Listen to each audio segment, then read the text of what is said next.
Good morning student, आपका स्वागत है। आज हम लोग डिप्रिसिएशन का नेक्स्ट पार्ट को कवर करेंगे। पार्ट का नाम है सेल एंड एडिशन। अभी तक हम लोगों ने डिप्रिसिएशन चार्ज करने का जो विभिन्न मेथड है उसमें से दो मेथड को सीख चुके हैं, जिसको एक को बोला गया स्ट्रेट लाइन मेथड और दूसरा डायमेंशनिंग बैलेंस मेथड या रिटन डाउन वैल्यू मेथड। दोनों को तो हम लोग सीखे हैं, मगर उसमें परचेज था और प्रत्येक ईयर डिप्रिसिएशन चार्ज करने का रिलेटेड सम्स को सीखे। आज उसी मेथड में से कोई एक मेथड को हम लोग लेंगे और उसमें हम लोग सेल एंड एडिशन, मतलब एक मशीन था, हो सकता है एक मशीन था, दूसरा मशीन भी खरीदा गया और एक कोई मशीन एक को बेच दिया गया, उस केस का ट्रीटमेंट सीखेंगे। आइए इस प्रोसेस को समझने के लिए, सारा ट्रीटमेंट को, सेल एंड एडिशन ट्रीटमेंट को समझने के लिए आपके टेक्स्ट बुक से एक सम्स लेते हैं ताकि कॉन्सेप्ट बेहतर हो जाए, क्लियर हो जाए। आइए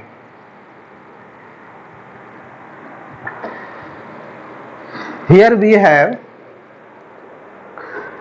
Birla Cotton Mills purchased a machinery on 1st May 2014 for 90,000। 1 मई 2014 को 90,000 में एक मशीन खरीदा गया।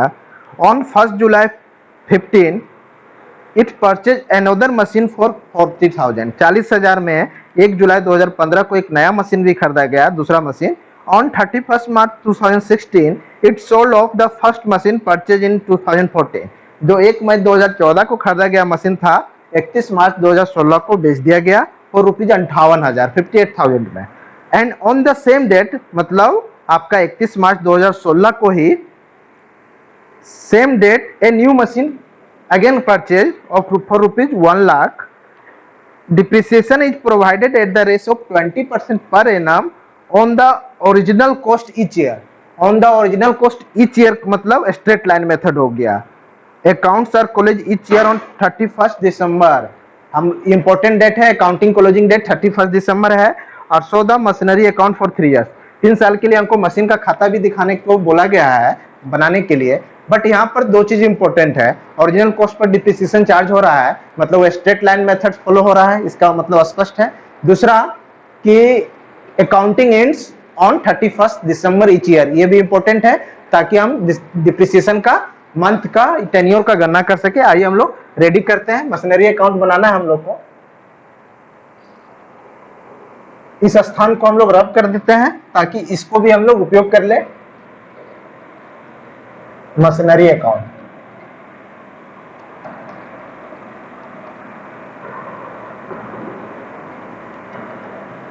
कितना साल के लिए बनाना है हम लोग के लिए? 3 साल के लिए बनाने के लिए क्वेश्चन में बोला गया है।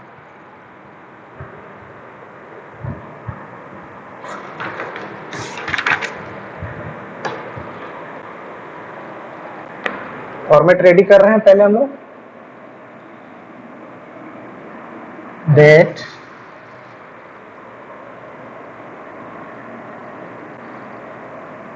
बहुत लोग बोलते हैं सर कि यहाँ पर जेएफ का फॉर्मेट डालेंगे कि नहीं। आप डाल सकते हैं, ज्यादा बेहतर होगा आप डाल ही लीजिए। चलिए हम लोग भी डाल देते हैं। जो अकाउंट्स का फॉर्मेट होता है सेम फॉर्मेट फॉलो करना है, क्योंकि हम लोग प्रैक्टिस कर लेते हैं तो यूजुअली एक फॉर्मेट को हम लोग एस्केप करते हैं, बट अभी इनिशियल स्टेज है तो हम लोग उसको डाल के ही चलते हैं। आप लोग को डालना है एग्जाम पॉइंट ऑफ व्यू से, वो आपका स्कोरिंग पर इफेक्ट डालेगा, इसीलिए आपको डाल के ही चलने का आदत डालना है। ये आपका हो गया डेट का column, date, particulars, JF, amount rupees, again date, particulars, JF, amount rupees।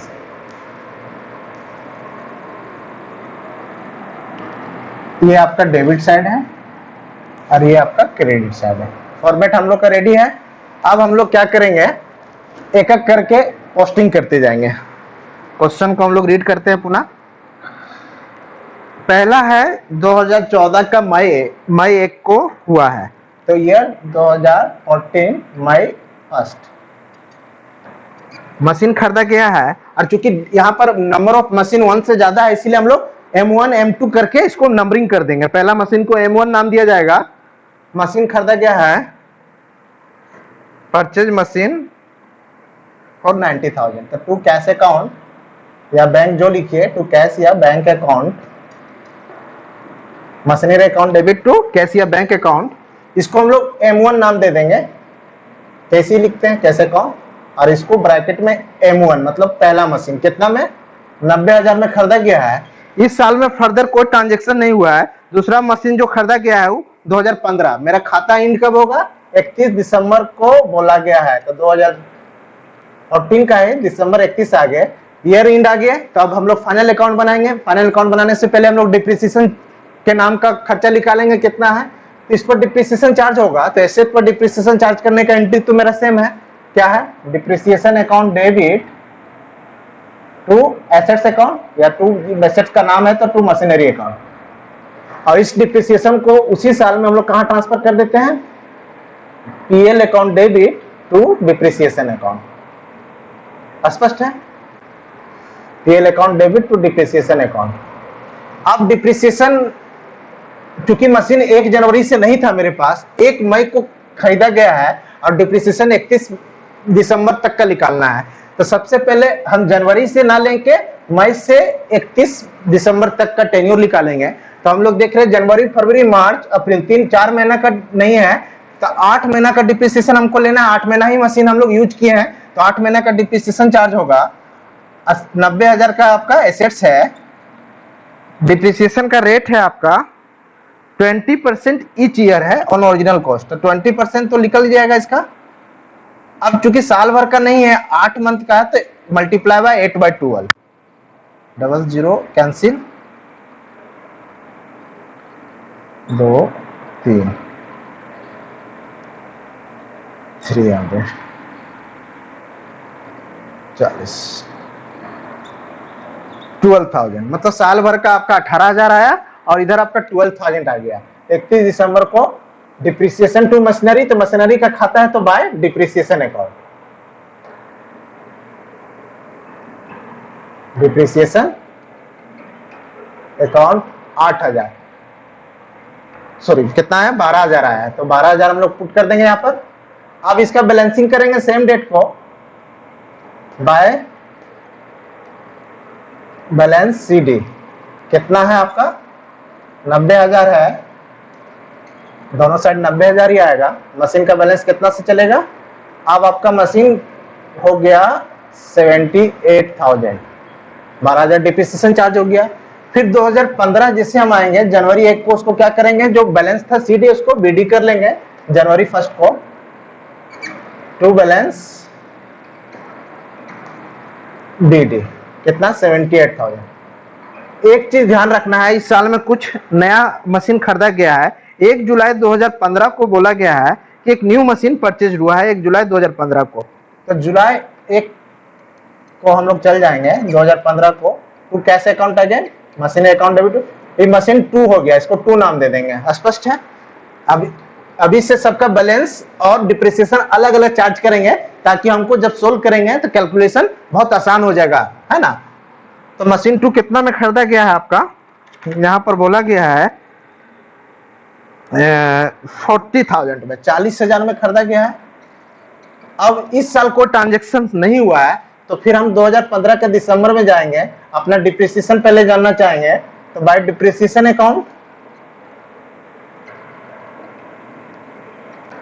Depreciation account M1 और M2 कर लेंगे। यहाँ पर M1 का कितना है, M2 का कितना है, दोनों को जोड़ के बाहर निकाल देंगे। तो M1 का तो पहला साल चूंकि 4 महीना कम था, तो हम 8 महीना का रखे। अगला साल तो ये पूरा मशीन यूज हो रहा है और स्ट्रेट लाइन मेथड है, तो पूरा साल भर का ही हम डिप्रिसिएशन लेंगे अगला महीना के लिए, मतलब 20% लेंगे, क्योंकि अब साल भर रह रहा है, तो 20% आपका कितना होगा, 90,000 का 20% 18,000। तो पहला मशीन का तो 18,000 डिप्रिसिएशन आ गया। अब इसी तरह दूसरा मशीन 40,000 का तो है कॉस्ट, बट ये साल भर यूज नहीं हुआ है, अभी जस्ट जुलाई 1 में, मतलब 6 महीना यूज हो रहा है, तो 20% तो साल भर का था। रेट ऑफ इंटरेस्ट दोनों मशीन, तीनों मशीन के लिए एक ही होगा, हमको 6 महीना का लेना है, मतलब 6/12 कर देंगे, तो 8,000 आपका हो गया, 8,000 अपन 2, मतलब 4,000 होगा। मशीन 2 का 4,000 होगा डिप्रिसिएशन। टोटल डिप्रिसिएशन कितना आपका निकला, 22,000। अब यहीं पर इसी डेट को हम बैलेंसिंग भी करेंगे, दिसंबर 31 by balance CD। Balance CD machine आपका टोटल कितना का है ये देख लीजिए। मशीन का बैलेंस हो गया 78 और 40, 1,18,000 दोनों मशीन मिला के 1,18,000। अब M1 का बैलेंस कितना है और M2 का बैलेंस क्या है, दोनों का बैलेंस अलग अलग निकालेंगे। अभी तक 78,000 था मगर 18,000 फिर ये घट गया। 78 में पहला मशीन का डिप्रिसिएशन घटेगा, 78 में 18 गया तो आपका 60,000 का हो गया पहला मशीन। दूसरा मशीन 40,000 का था, उसका 4,000 घटेगा डिप्रिसिएशन के रूप में। डिप्रिसिएशन टू मशीन मतलब मशीन 4,000 से घट रहा है तो 4,000 से घट रहा है तो 36,000 बचेगा। अब ये दोनों का बैलेंसिंग बाहर निकालिए तो आपका टोटल बैलेंस बचेगा 96,000। अब ऐड करके देख लीजिए टोटल बैलेंस मिल भी जाएगा।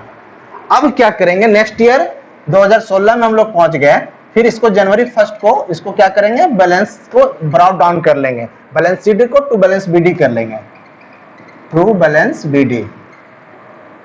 M1 M2, M1 मतलब मशीन 1 और मशीन 2। M1 का है 60,000 बैलेंस आज के डेट में, M2 का है 36,000। अब टोटल बैलेंस आपका 96,000 आ गया। यह स्पष्ट है। अब क्या है नेक्स्ट 2016 में हम लोग पहुंच गए। 2016 में क्या हो रहा है कुछ और, 31 मार्च 2016 मतलब 31 मार्च 2016 को it sold off the first machine, मतलब M1 को मार्च 31 को ही बेच दिया गया जो 2014 में खरीदा गया था। ठीक है, मई 1 को फॉर द 58,000 और on the same date purchase भी किया गया। तो पहले सेल का हम लोग लिख लेते हैं, क्योंकि हम लोग डिप्रिसिएशन जनरली कब चार्ज करते हैं, दिसंबर को क्लोजिंग डेट को। मगर जो मशीन अब खत्म हो जा रहा है, मेरे पास है ही नहीं, तो उसका सही लाभ और सही हानि सेल के कारण जानने के लिए उस डेट में इस 8,000 तो मशीन का कॉस्ट है कब, जनवरी 1 को, मगर सेल कब हो रहा है आपका 31 मार्च को। सेल होगा तो क्या एंट्री होगा मशीन का, bank account debit to machine account, asset goes out हो रहा है और बैंक के नाम में पैसा आ रहा है। दोनों रियल अकाउंट है, what increase debit increase in assets और व्हाट गोज आउट उसको क्रेडिट कर रहे हैं। कम सीन हो रहा है बैंक के तो बैंक टू मशीन हो रहा है या कैश जो मशीन, तो कितना में बेचा जा रहा है 58,000 में। तो 58,000 में बेचा गया ये, तो इसका मतलब 58,000 क्या लिखाएगा मशीन के खाता में by cash account 58,000। But machine का कॉस्ट 60,000 नहीं है, 60,000 जनवरी 1 को था, तो 3 महीना तो मशीन यूज करके 31 मार्च को बेचे। इस चीज को देखना है, जनवरी 1 को जब 60,000 का है, बेच रहे हैं मार्च 31 को, तो 3 महीना मशीन तो और चला होगा मेरे पास व्यवसाय में, मतलब डिप्रिसिएट होगा। तो 3 महीना का डिप्रिसिएशन भी हम चार्ज कर देंगे। डिप्रिसिएशन ईयर एंड को चार्ज करते हैं, मगर सेल के केस में जब सेल हो रहा है उस टेन्योर का पार्टली डिप्रिसिएशन हम लोग निकाल लेना होगा। बाय डिप्रिसिएशन किसका निकाल रहे हैं, M1 का, डिप्रिसिएशन अकाउंट M1 का। ठीक है, अब साल भर का डिप्रिसिएशन 90,000 था, तो हमको 3 महीना का चाहिए, तो 3/12 4 से भागा देना होगा, 4 चौक 16 मतलब 4,500। 4,500 इसका डिप्रिसिएशन भी हो गया। अब इसमें प्रॉफिट हो रहा है या लॉस हो रहा है सो देखिए, 60,000 था कॉस्ट, 60,000 कॉस्ट था, मगर डिप्रिसिएशन चार्ज हो गया इस पर 4,500। पहले का कॉस्ट क्या हो गया इसका 500, 55,500। 55,500 का चीज को 58,000 में बेचा गया है, मतलब प्रॉफिट हुआ है। तो मार्च 31 को हम लोग प्रॉफिट का भी जिक्र कर देंगे टू PL अकाउंट या profit on sale of machinery account. कितना 58,000 में 55,500 घटा देंगे तो 2,500 का हमको प्रॉफिट भी हो रहा है एसेट्स पर। ऐसे तो दिख रहा है 60 का 58 बेचे, मगर डिप्रिसिएशन पार्टली हम जांच करने के बाद पता चला मशीन तो मेरा सेल के समय 55,500 का ही था, जिसको 58,000 में बेचा गया है। तो 58 में 55,500 का चीज को 58 में बेचे, मतलब लाभ 2,500 लेके बेचे गए हैं, तो प्रॉफिट हो गया 2,500 का।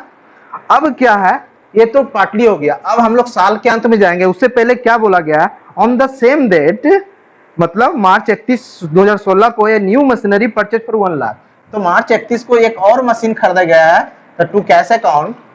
अब इसका नाम कितना देंगे, M3 मशीनरी 3 हो गया। कितना में 1 लाख में ये खरीदा गया है। यहां तक भी कोई दिक्कत नहीं है, ये हमारा वर्किंग नोट पार्ट था, इसको हम लोग रब कर दे रहे हैं ताकि कंफ्यूजन ना हो। ठीक है, अब कोई पार्ट नहीं बचा है। अब हम लोग क्या करेंगे, ईयर एंड तक जाएंगे, इसका डिप्रिसिएशन हम लोग निकालेंगे। अब हम लोग मार्च 31 का काम हो गया, अब दिसंबर 2016 को खाता बंद करना है। दिसंबर 31 सबसे पहले हम लोग क्या चार्ज करेंगे, डिप्रिसिएशन चार्ज करेंगे बाय डिप्रिसिएशन अकाउंट। अब थोड़ा सा हम लोग को सतर्क रहने का जरूरत है। सतर्क क्या रहना है कि देखते हैं क्या कॉम्प्लिकेशन होगा। यहाँ पर कॉम्प्लिकेशन कुछ नहीं है, थोड़ा सा अलर्ट रहना है। पहला मशीन का डिप्रिसिएशन क्या 18,000 चार्ज कर दे, पहला मशीन तो बिक चुका है, पहला मशीन मेरे पास है नहीं। दूसरा मशीन का डिप्रिसिएशन होगा M2, दूसरा मशीन का डिप्रिसिएशन क्या होगा। अब इस साल क्योंकि यहाँ पर 6 महीना का लगा था, अब तो साल भर रहेगा, 20% हो गया आपका 8,000, 40,000 का 20% 8,000। अब M3 का भी डिप्रिसिएशन चार्ज होगा, बट कब आया M3, हम लोग खरीदे हैं मार्च 31 को। मार्च 31 को करने का मतलब 9 महीना मेरे व्यवसाय में रह रहा है, तो 9 महीना का ही डिप्रिसिएशन चार्ज करेंगे। साल भर का 20% हो गया कितना आपका 20,000 डिप्रिसिएशन, मगर हमको 9 महीना का निकालना है, तो 20,000 को कितना से मल्टीप्लाई कर देंगे, साल का डिप्रिसिएशन 20,000 है, तो 9 महीना का 9/12 कर देंगे, तो आपका सिंप्लीफाई कीजिएगा तो 15,000 आ जाएगा। तो M3 का डिप्रिसिएशन 15,000 आ रहा है, टोटल डिप्रिसिएशन आपका 23,000 हो गया। आप बैलेंसिंग करेंगे इसी डेट को, दिसंबर 31 बाय बैलेंस CD। पहले हम लोग टोटल लिख लेते हैं कितना है। टोटल है 5,968 9 1,98,500 1,98,500। अब M2 बचेगा और M3 का बैलेंस बचेगा। M2 का डिप्रिसिएशन 8,000 है, यहाँ पर कॉस्ट कितना था आपका 60,000, तो सॉरी 36,000। M2 का 36,000 था और उसमें से 8,000 फिर डिप्रिसिएशन घट जाएगा, तो मतलब कितना बचेगा ये 28,000 M2। M3 का कॉस्ट है 1 लाख, उसका डिप्रिसिएशन 15,000 चार्ज हो गया है, मतलब वो 85,000 बचेगा।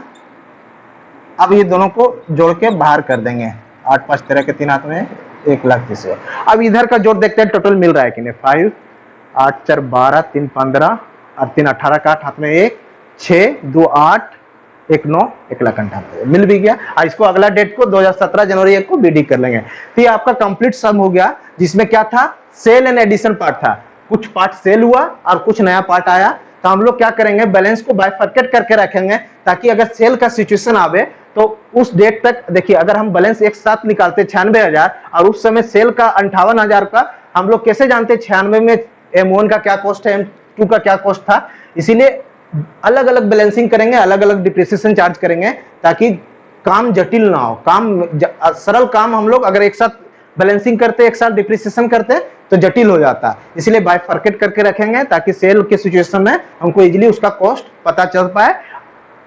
इससे रिलेटेड सम्स को आप लोग सेल एंड पार्ट का, ये स्ट्रेट लाइन मेथड था, आप रिटर्न डाउन वैल्यू मेथड का भी ढेर सारा सम्स है, इससे रिलेटेड और सम्स है, उसको आप लोग करेंगे। Thank you.